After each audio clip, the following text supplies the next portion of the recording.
All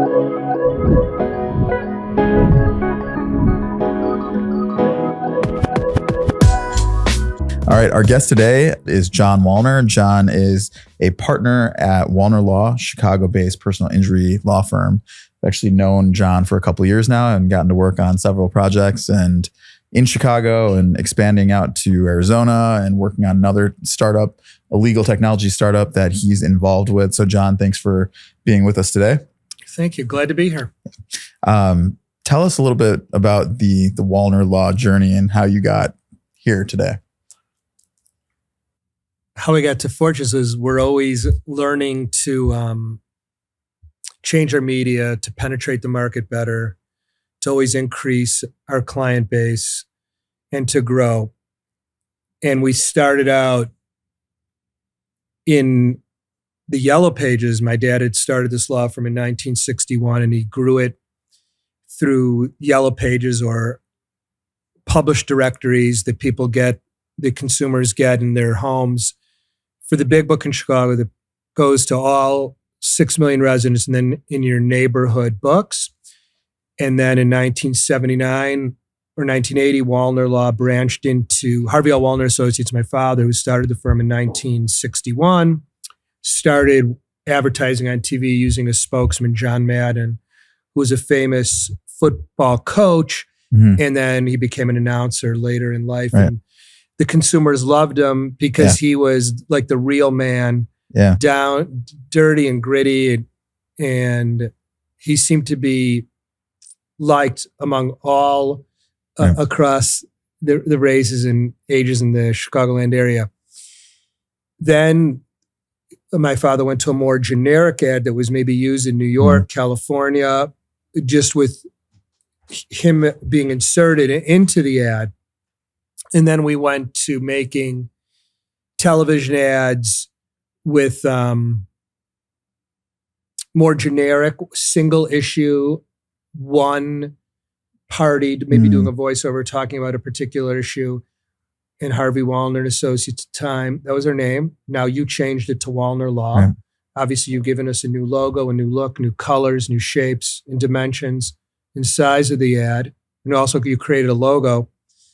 I just want to back up and say, you created a logo for Text Legal. I have another company that does short codes, text WIN to lawyer, text WIN to 2222. And you created the logo for that in our webpage, in our business cards, in our outlook on that. But going forward, I met you through a television agency who was buying our airtime. They said, these guys are young, they're doing things differently.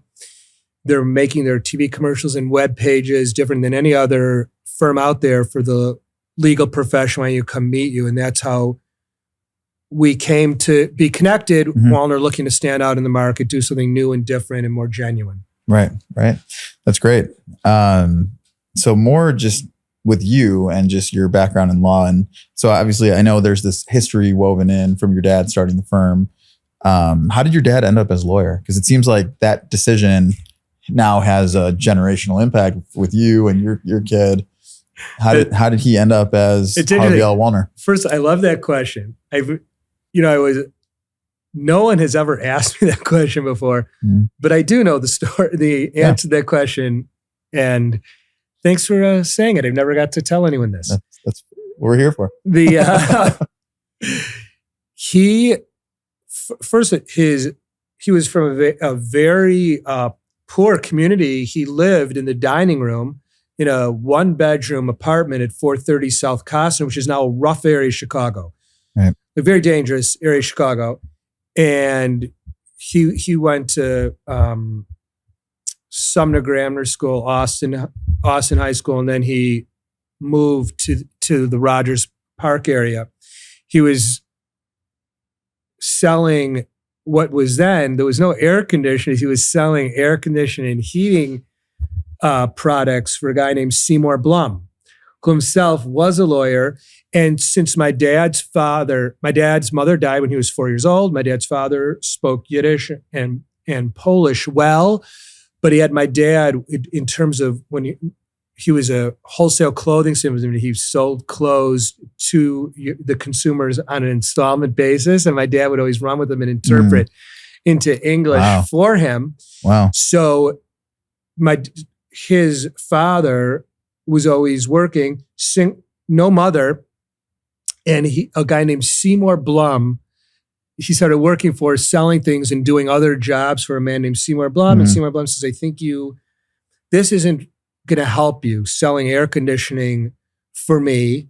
Why don't you try law school, go to law school? And back then you didn't have to finish college to go to law school. Wow.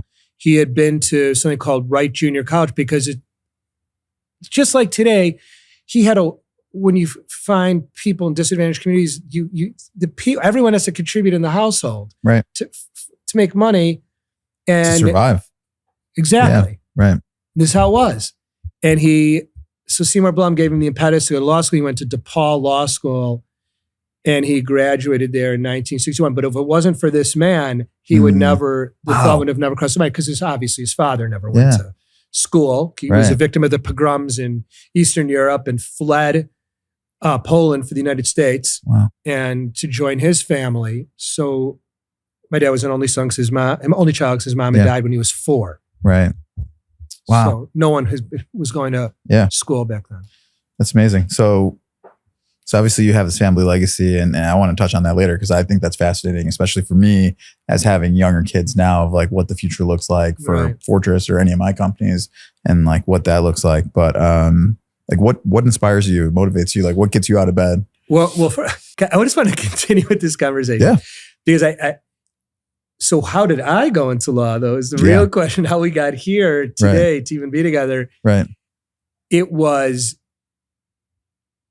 was an exciting man. He was, very handsome guy. And wherever he went, he was full of energy.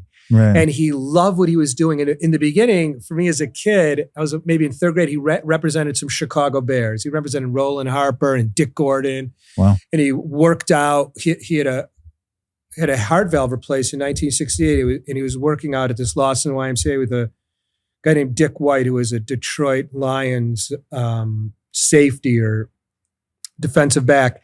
And so my dad was working out to get back in shape, his heart back in shape. Right. And he met Dick Gordon, who was working out, Dick White and Doug Buffone and Gail Sears and Ron Harper. Now these people were I have Dick Gordon in my house and he's looking up to my dad and my dad's his lawyer. Wow. And it seemed like my dad was exciting to be around. Right. And he did a criminal case and it was on TV and it got a lot of press. And I saw it on TV as a kid. I was maybe 10 years old. A woman was accused of starting a nursing home fire that killed 100 people. Wow. And my dad was on TV a lot for that. And as he became more successful, he was driving fancy cars, Ferraris and Rolls Royces. I saw his career and I said, personal injury, this is a good business. Being a criminal lawyer, this is obviously good because he's driving fancy cars, whether it was true or not. Right. You're just watching someone's lifestyle grow and we were going on vacations and it seemed personal injury law was exciting to me because you're helping people. Right. The people are satisfied. They're happy. Yeah. And everyone's doing well. And that was my impetus because my dad, he had a big personality. He was exciting. People wanted to be with him. He had magnetism, yet he grew up dirt poor. Wow. And he knew what it was like to help those like him who grew up without a mother that had to work as long as the parents working. Right. So when he took me and eased me into this business, starting when I was a kid, I'd go with him to all these houses to meet people. And that included housing projects where one time, I never told this to anyone, I'm like, oh my God, Dad, this wall is moving. It's coming at us. And he said, no, it was filled like with 1,000 cockroaches. Oh, wow. And so I realized these people have way less than us. And here's my dad coming to meet them on their terms, their level. And I like that. It turned me on and I wanted to be a lawyer and I wanted to work for my dad. Amazing. So this is cool because like I always want to know how that life-changing, generational changing decision is made. He met this guy, and so do you think for your son going to law school, he's kind of witnessed like what you did? My son, we have a different generation. First of all, what's going on here? And the kids these days are activists. They want to change. These kids want to change the world. They see injustice. Right. Like we just had the Black Lives Matter. This is important to my son and his generation. Like we have in Congress, Ocasio-Cortez, like trying to make a difference. You have other activists we see in politics, but I think my son is turned on to public interest, to making the world around him better. Maybe he's an idealist and he'll change later. I said to my son, I don't know what kind of money's in this for you or how you're going to make money. He says, I don't care, Dad. I don't want to make a lot of money. I want to help do something to benefit other people. So he is in law school now at Northwestern, and he met another one of your clients that turned him on to public justice, to wrongful convictions, to racism and justice. It occurs in America. And I brought that client to you, and you've worked tremendously with them. Right. And that was grateful to me to see that Fortress has done so many great things for Walner Law, and that you are also helping a friend of mine. Right. Okay. So just going back to inspiration, motivation, obviously I know what you do and I know some of the people that you've helped, but what gets John Walner out of bed every morning? First of all, every year of my life, it's what motivates me to get out of bed and do things is completely different. Okay. But I do want to back up and say, I was in business school at the University of Michigan, and I was an accounting major, and I took the CPA review course after college, where I met my wife. She was in business school at the University of Wisconsin. Okay. In 1984, we're both in the same CPA review course, and I met this girl. I said, I'd like to take this girl out. Right. And I met her in 84. We got married in 88. We got engaged in 87. Wow. And she had gone to business school also at Kellogg at Northwestern, and she'd worked for a company called Arthur Anderson. She said this company is amazing, high morals, high ethics, which it turned out not to be maybe. Right. Then run. Right. And I said, you know what? I've seen enough of this personal injury business. Maybe it isn't meant for me. Maybe it's meant for a guy like my dad, high powered, high energy. He worked out every day, got up and ran in the snow, the rain. Wow. Because he had grown up with this bad heart condition, and this man, Dick White, turned his life around in 1968. And he, exercise was a big part of his life. And he had high energy, and he had good looks. But to me, it's being totally honest, I thought he was a selfish, self-centered man of a tremendous ego. But of course, you need that to be successful today. Right. So I said, maybe I'll go to this girl I was dating and then subsequently engaged to. Maybe I'll give corporate world a chance. Maybe this is better for you. Maybe don't work for my dad, Harvey L. Walner. Harvey L. Walner says, be my own man. Right. So I went to Arthur Anderson. Oh, I didn't know that. I went to Arthur Anderson, 33 West Monroe, and worked as a tax attorney. Wow.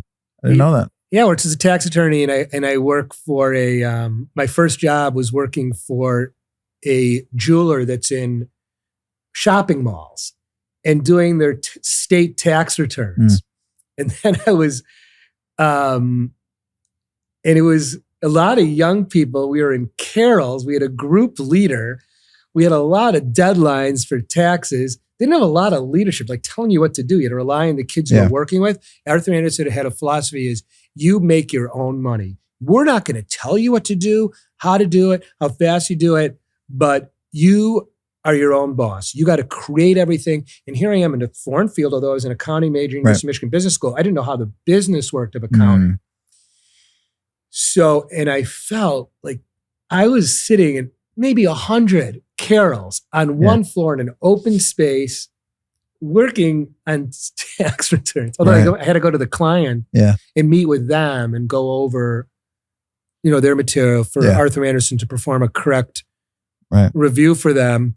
I was more turned on. I had to do this individual tax return. A guy had a business at Arthur Anderson, and they told me to do his individual tax return. So I said to my boss at Arthur Andersen, I have never done a tax return in my life. Right. And they're coming to the number one accounting firm in the country, Right. Arthur Andersen. They're saying, we trust you. You do my tax return and you give it to me, who has Right. never worked in an accounting firm in their life. Right. Maybe I'm a month in and this guy's trusting me to do his personal income tax Wow. return. Well, that was wild. Yeah. And then I look at his return and this guy made money, like a real money. Mm. And I looked him up and I said, forget Arthur Andersen. This guy's out there individually, Right. like my dad, Yeah. and he's killing it. Yeah. And I did his kid, and I did some returns for his children. Never met this man, but then I realized, hey, maybe I'm wrong that Arthur Andersen isn't the future. Do I really want to sit here for the next 5 years in these carols? Wow. So I went to work for my father Wow. in 1988. What a funny story. I didn't realize you had that Arthur Andersen background and that a tax return ultimately put you on this path. So, what can you say? Yeah. So, first of all, I love my life now. You know, I'm just talking about right now. I have a 28-year-old kid that I couldn't be more proud of. Wow. This kid, I'm not an easy person to live with. I have my own issues going on with maybe I've carried a little bit of aggressiveness from my father. Yeah. You know, you never want to raise the kid that you felt your father was doing wrong to you. Sure. Change it up Yeah. a little. But I was a little bit aggressive also telling him what to do, but he found his own way because he just did. He was his own kid, much different than me. He went to a small school, went to a big school. I went to University of Michigan, big school, big football program. Right. I went to Michigan because I saw Anthony Carter catch a touchdown pass in front of 105,000 people on TV. I said, I'm going there. Yeah. Sign me up. Yeah. That's awesome. And my kid went to a small school, Emory, and he got into like writing scripts, making movies. He got into writing. He got a lot of scholarships for writing, editing, movie making. He took an internship in LA working for a movie studio, reading scripts. And he was an English major in college. And then when he graduated, he went to Ogilvy and Mather and created print, digital ads, Twitter, Instagram, Facebook ads. Right. And he loved it. He worked there for 2 years. He's an interesting kid. And what brought him to law school? I don't know. What brought him to Northwestern Law School? He did 3 years in advertising, 1 year in LA making movies. He taught English in Guatemala because he's fluent in Spanish, and then went to Yale and read undergrad student applications, their essays. Wow. Here's a kid.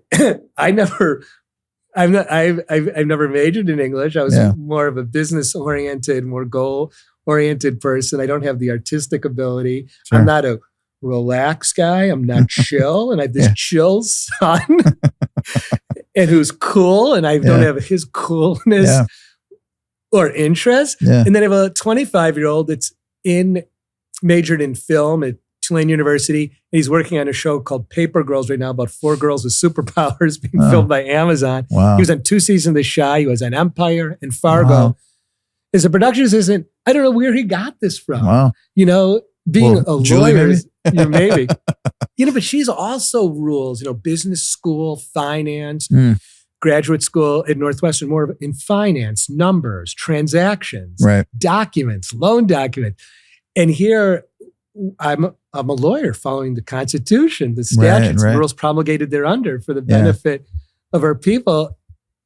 So it's interesting. 2 creative kids. It's interesting. Yeah. So now first of all, I love exercising, and I got this Peloton. I'm pounding the Peloton. I love to get up and do something hard, exciting. And I'm always pushing myself, whether it's on the Peloton or my runs or my interval training on the treadmill or doing boxing at East Bank or trying something new that is hard physically, because if I'm physically fit and I feel great, I pound it at work. Yeah. I like to go to work. I like to work 7 days a week. This business is 7 days a week, 24/7 because of texting. At Walner Law, our numbers, like 3128 million, all our phone numbers are all textable. So you have to be, and then email inquiries or off the Facebook or the webpage.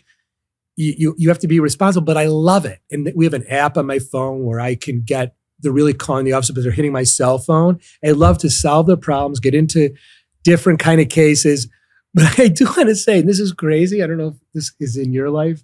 In mine, I know you exercise a lot. Yeah. Physical fitness is part of your life. Yep. That if you are not physically tough, it's hard to be mentally tough. If you don't feel strong and full of energy. Right. So I do feel that's very important to be physically fit. But you got to have fun. Now you work all the time. Yep. You two, you're like, I'm a client of yours. I'm like, I'll get depressed. Come on, this isn't working. Let's shake it up. But you're accessible to me.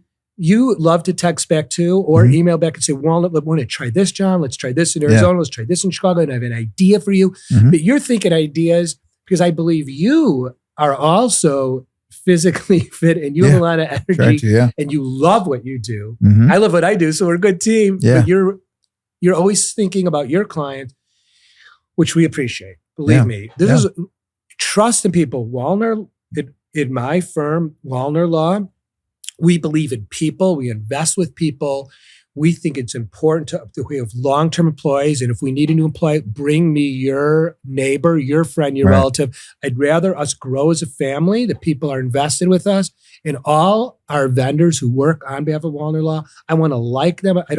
I want to believe in them. I want them to believe in themselves, believe they're helping me, and believe that they could do good for me. So I like investing in people. Whether my money manager, I know him, I believe it. I think he's ethical. Yeah. He does well. He has good morals, and he truly believes in helping his clients. Going to help him. Yeah. And it's the same thing with my health insurance, my life insurance.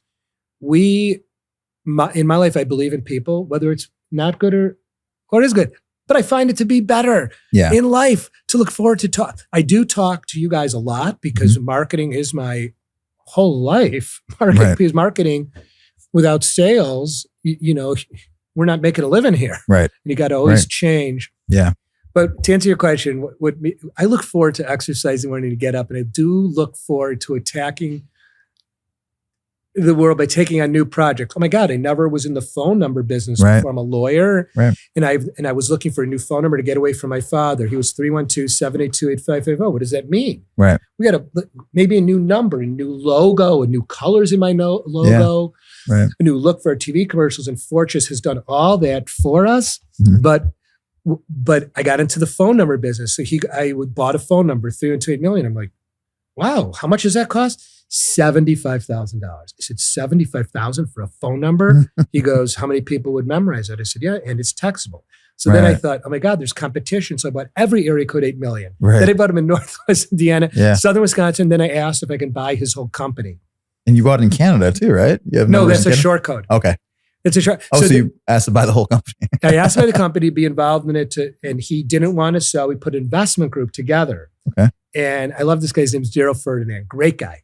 And because we went into Arizona, I bought all the area codes 9 million in the state of Arizona because we're going there. And I also own the number 809 million. But through this guy, Daryl Ferdinand, who I love to be with, he's funny, he's a great personality. Him and I bought together a number 1-800 $8 million that we tremendously successful. We sold it for over $2 million and we got lucky to buy this number. Right. But then going from phone numbers, Joe, we went into this short code business. Right. So what you're saying, if you don't feel good in life, if you don't have energy, if you don't have a zest for changing in life, then I don't know how people get up. Yeah. This is what turns me on. Yeah. And awesome.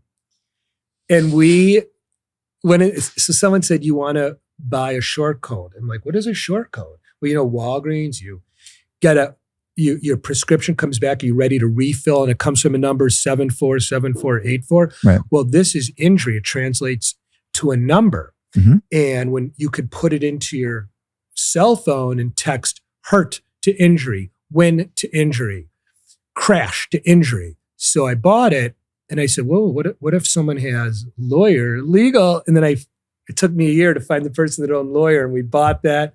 Then through another partner, we bought legal. We bought all the 2s. And these are all national numbers. We bought the 5s. Then we went and bought the 1s in Canada. We bought the word smoke. We bought the word vodka. Right. We bought the word money. Right. But how to translate to this public? And then, fortunately, you guys were doing my ads. Mhm. And we said, let's Fortress, give them the work. And you created an incredible logo. We call it Text Legal, textlegal.net.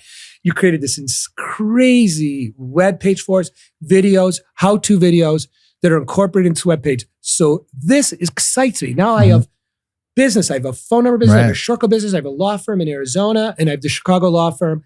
And I love it because I'm in all these different businesses and I have all these people helping me who I like. So when I get up in the morning, I love what I have available to me. Yeah.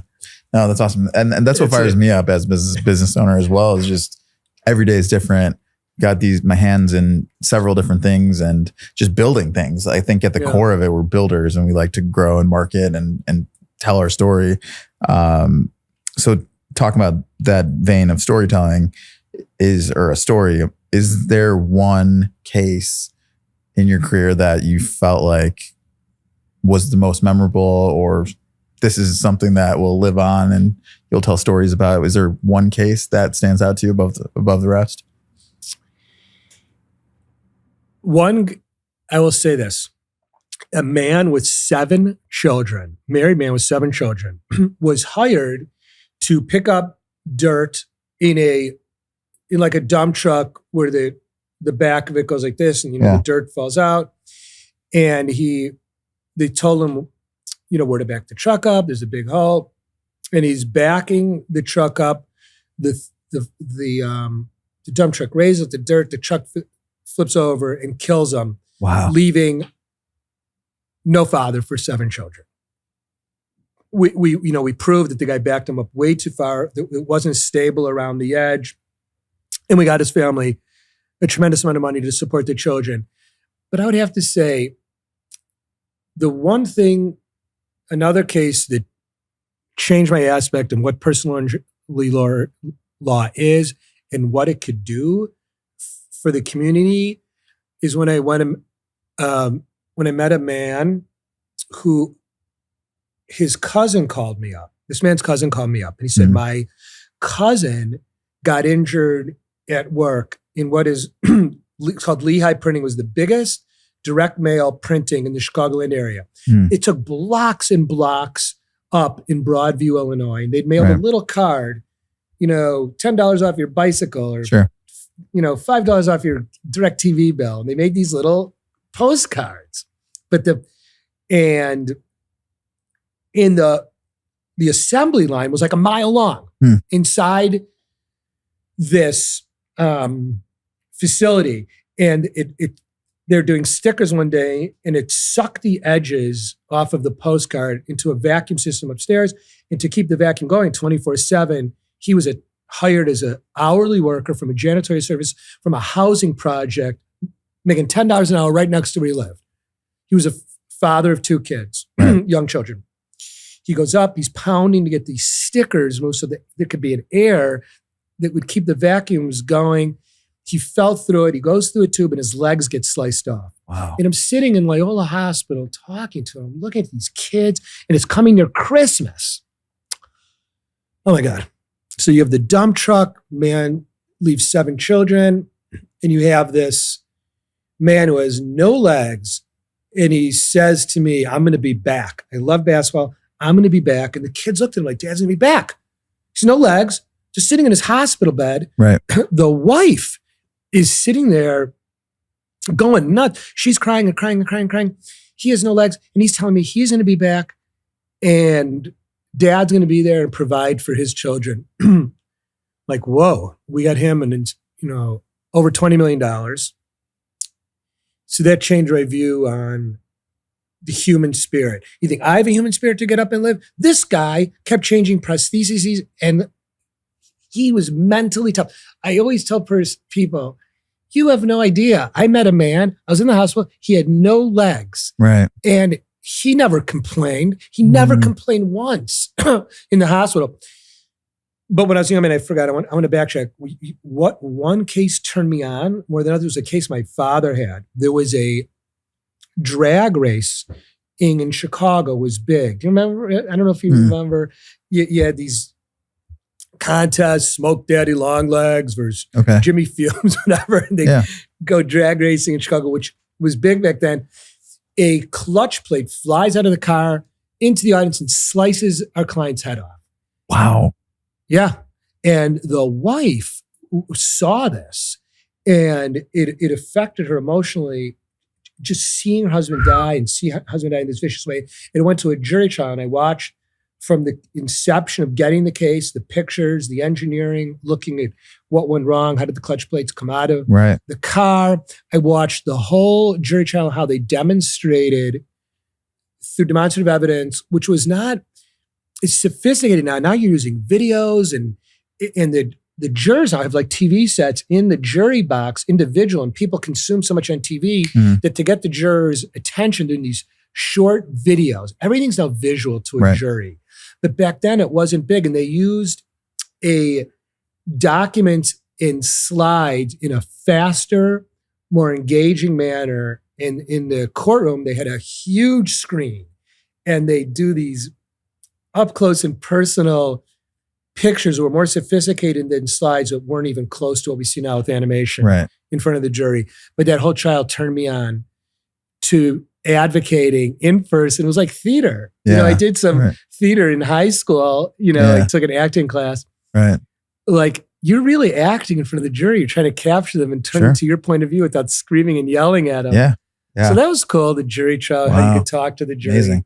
And then, when I started out with my dad, I had 250 files, and you're constantly on trial. You're constantly taking depositions. You're in court. It was fast paced.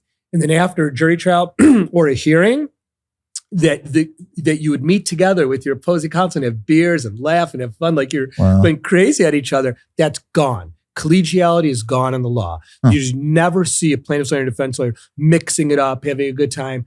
It's like, because the optics of it? It's just vicious now. The litigation, maybe in the whole country, it's really bad. I hope the law schools, in this ethics training, they should train more collegiality, like litigious but respectful. Right. And that's all it is. Doesn't whether it's a probate contest, will contest, criminal law between the prosecutor and the defense attorney, respect each other's point of view. Don't make it personal, because that can tire you out. You bring it home, you're mean to your wife, mean to the kids. It just, I don't like it. Yeah, makes sense. Yeah, I mean, so I asked for one, and you had several like formative cases for you. What is something that you learned about yourself or your team throughout the past year and a half with battling the pandemic or surviving the pandemic? Wow. I learned a lot in the pandemic. Wow, did we learn, the whole people everywhere in the world learn a lot about their family, what really goes on in their firm. Because we were worried of dying. You're worried of your children dying. You're worried about money. Well, what's going to happen to my business? First, for 3 months, you're just hoping that you won't die from this disease, because I'm seeing people around me that were long-term hospitalizations, devastating effects. Like my niece has got it in college, and a cousin, my older cousin, was hospitalized for many days. So you have people on respirators. So it's getting bad. Now, we learned, this is embarrassing to say, we did not have the up-to-date technology to run our office. We were a server-based software program. We have over 2,500 active clients. We've represented over 20,000 clients. We had our own server that was managed by an IT firm to handle our 2,000 plus clients. But what we didn't have? The ability to log in fast and to do fast work. Like you can go in to your computer at work, but it was slow, it was cumbersome. And our whole firm wasn't doing it simultaneously. From now, you have people that can't come in the office because you don't want them to die or to bring COVID to each other. Really, you're worried about them with their parents and their grandparents. That was important. So we don't have them in the office. So now I go to a cloud-based server. We have to resurrect our whole office. We got to go to a cloud-based server. I realized to go to the cloud, we have to take a lot of things off of our server that were old and not there. So I hired from a temp firm 4 people to work 24/7. I gave them a bonus if they can go faster. Every we had 80,000 unattached files that had to be cleaned up. Their extension had to be cleaned up to go to this cloud-based server. And I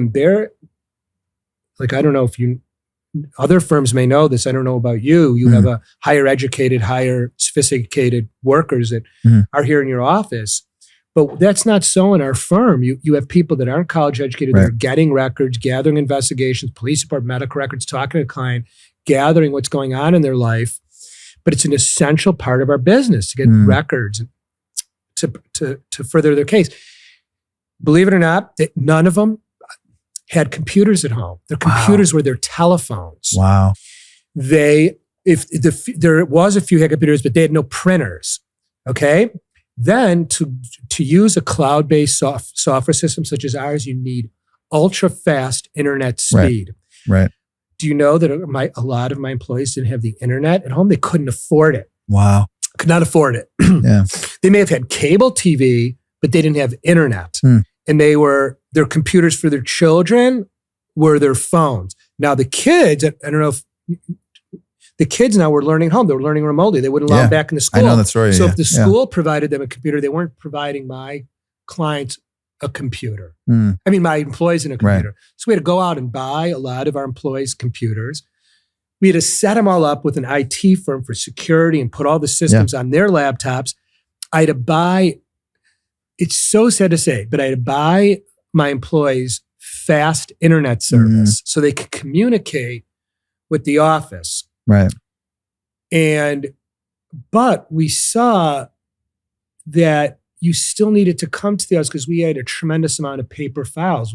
Embarrassingly so, we weren't all digital. We didn't have every single document of the client, which we're trying to do now. We're scanning them in. It's a long process in the computer. So they had to come to the office. They had to get paper files. They had to print documents. We had to get these documents in the mail, whether you had to get paper into a scanner, whether it's by email or mail. Right.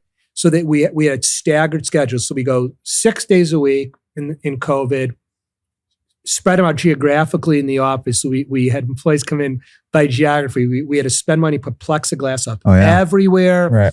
We'd have deep cleaning of the office because back then we didn't, surfaces, they said were communicable by touching a surface, but it turned out not to be true. Right. But we didn't know that. Yeah. So now we're paying for a deep cleaning service and the employees have to feel safe. We weren't allowing any clients to come in. Right. So in COVID, we went from a server to a cloud-based system to buying the employees' laptops, to putting internet in their homes, to now learning. The COVID taught us a lot. Thank God for COVID, because now we didn't lose any clients. We didn't lose any employees. My employees' parents or grandparents didn't die. Their children didn't die. Right. We had a few that were sick, but non-respirators. No, that's good. So we're blessed with that, and none of the members of my family died. Yeah. And just thanking God for that. Yeah, and I think similar to our story too. I mean, our team was well equipped to just kind of pivot quickly and work from home. But we're dealing with a lot less data and records. It's more everything's in the cloud. Everything is Slack or email or Dropbox or Google Drive, things like that. So it was a pretty quick turn for us. But yeah, that was a lot of pressure during that time of like keeping your employees safe and staggering things and still maintaining some level of productivity.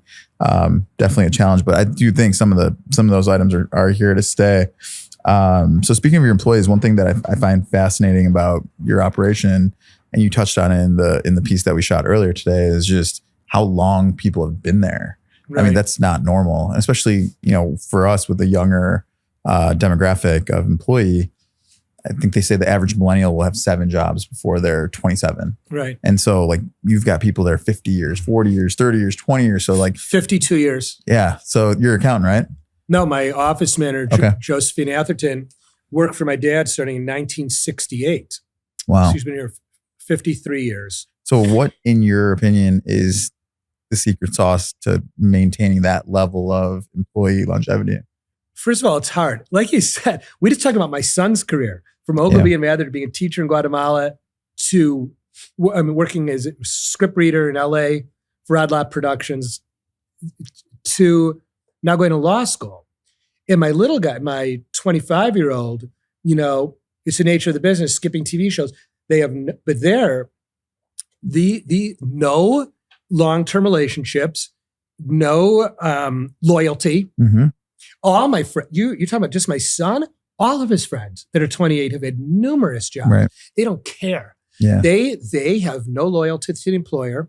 They have not met long-term, they don't have any community on the job. My kid doesn't know from job to job who these people are, their background. We celebrate birthdays in my office. Right. We go on outings with the employees. If there's a mother, father, there's a graduation, I'll pay for like a graduation present. Nice. They'll come and tell me what's going on in their family, and that makes them stay. They want to be here. But it did start with people all coming from the same area, Chicago, Bridgeport, and this hardworking community where when they have a kid, they're back to work immediately. That hard work was was a birthright for them. So this Josephine Atherton had her brother, Johnny Rizzo, working us, and then her other brother doing accounting for us. Now her daughter is an attorney for us, Kristen Atherton. And she started bringing people into the office from her neighborhood, hardworking people that believed in one employer for life. Right. The employer treats the people right, they're going to stay. No, just in summary, we've been blessed to keep employees. Now with the growing Hispanic community in Chicago, over 1 million people of Hispanic heritage make their homes in the greatest city in the country. Right. We now have to build Hispanic employees, and we've grown them the same way through family members. I have an employee, Rosa Zambrano, has her sister working for us, her cousin working for us, because they must, if they want to bring their family members in. That's true. And now they've stayed a long time. And our accountant who started with us, she's been with us for 25 years, our controller, our in-house CPA. And we have another long-term employee that started working at our office, let's say in 1985. She brings people in that she meets that are poor, they're not going in the right place. And she's brought a girl in, Amber, who was a very bad life, and now working for us, and Judy brought her in. There's no resumes, there's no Indeed applications. Right. We have not had to advertise, and the classifieds grow from the people. Our employees bring in people because they're attracted to working here. I think that's a success in our employees. So it reduces absenteeism, sick, bad attitudes. You got one person with a bad attitude infects the whole office like a cancer that can't be stopped. Great. I agreed. So with the way that I like to close these is with some just rapid fire questions, like tell me what you think. And I know like last time you were here, we talked about pizza for like 30 minutes. So let's say you have a friend coming from out of town. Where's the pizza place you're taking them? Lou Malnati's. There you go. I'm in agreement there. Yeah. For thin or thick? For thick. Okay. What about for the opposite? If thin crust, I like a place, Barnaby's. I think it's the best pizza in Chicago, thin crust. Okay. Pat's second. Okay. For thin crust. Fair. All right. We're in alignment on Lou Malnati's. What about steak? Where's your go-to steak? Joe's. Okay. That's good. So I know you're a golfer. Yeah. Would you rather have the longest drive or be the best putter? The best putter. Yeah. How about this? The best short game. Okay. But I've been blessed to be able to hit the ball far. So length was never my issue. But golf, if I could just have the best short game, the best chipping and putting, I'd be a material difference in my score. Yeah. Yeah, I'd love to be a great putter. Short game. Okay. Gotcha. What would you be doing now if you were not a lawyer? First of all, that's a great question. Right? I think because I bought these phone numbers and these short codes, I would love to be in a business based on sales. I think I'm good in person with people. Right. And I would love, if it was all possible, to take a company public or to get a big buy-in from a private equity or a hedge fund to create something. And because I love sales, I love new ideas, I love marketing the sales. But looking back, if I had a career change, if it wasn't I like being a lawyer. If it wasn't personal injury, I think I would have been a great divorce lawyer. I think I would have made more money as a divorce lawyer, maybe than even do now in personal injury. And I do tremendously well. Mm-hmm. I've been blessed to contribute to all the charities that we love, my wife and I, to give back to the community in so many ways with the money my wife and I have been blessed to make. Right. But I think I would have been a great divorce lawyer because, first of all, you have to sell yourself to the client, and then you have to sell the client why it would be in their best interest. And I have a great business background, going to University of Michigan Business School, background in accounting, to understand finance. I think I would have been a great divorce lawyer. But seeing the tremendous success my friends have had, I happen to grow up with a lot of people that have become tremendously successful. One area would be fundraising for a private equity or hedge fund, meeting people in business. That would have turned me on. Interesting. And I'm going to stick with those things. That's good. But it's something I always think about. Yeah. Yeah. Like what if, you know, rewind 30 years and do something. All right. So final question that I like to ask is 100 years from now, what do you want people to remember about John Walner? You know, it's something I try to achieve every day, and I've never achieved it, to be a good person. And it's something I work on, and I go to seminars and coaching on, and talk to my networking groups about, like, what does it mean to be a good person? How could you achieve that? And it's something I try to work on every day. But a good, I know, you go to a funeral and they say, good friend, good person, good husband. You hear that at every funeral that you go to. Right. I would love to be remembered as a good father, but people know it's true.